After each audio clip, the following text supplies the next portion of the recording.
hi beach buddies. I'm going to go over a couple of things that I think you had to do in your story about cowboys. And one was about using commas. So hopefully you can remember where we've learned to use commas before. So we use commas with our date if we're writing the date. So today is, I have to think about what day of the week it even is anymore. So today is April 24th,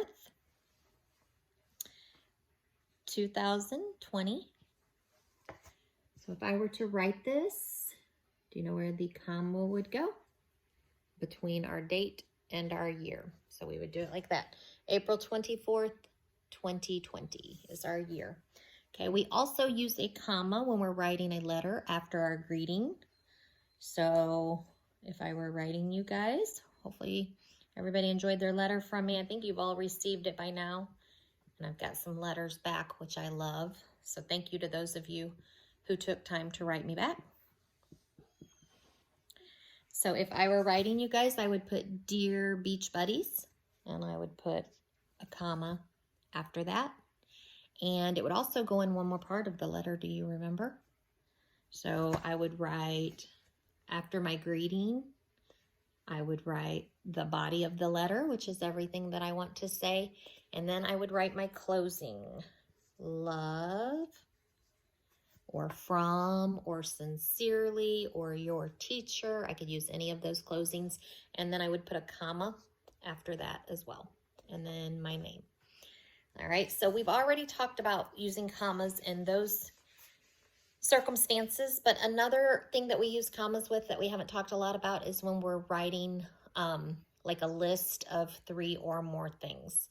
So if I were to say, like I'm going to the store later today, I need milk, eggs, and bread. So I would use a comma to separate the list of things that I need. So it would need to be 3 or more things. If I just needed 2 things, I would put I need milk and eggs. I wouldn't need a comma. But if it's more than that, I would say I need milk, comma, eggs, comma, and bread. So once you get to the word and, or sometimes it might be or, you could stop then. Milk, comma, eggs, comma, and bread. Okay, or I could say, today I cooked, I could even say more than 3 things. Eggs, biscuits, bacon, and gravy. And that is false. I didn't cook anything today.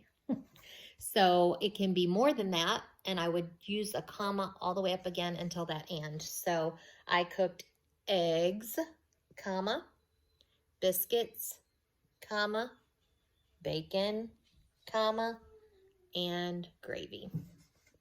Okay, so we also use a comma when we are making a list and we need to separate the items in the list so that they don't all run together. All right, that's an easy one, right?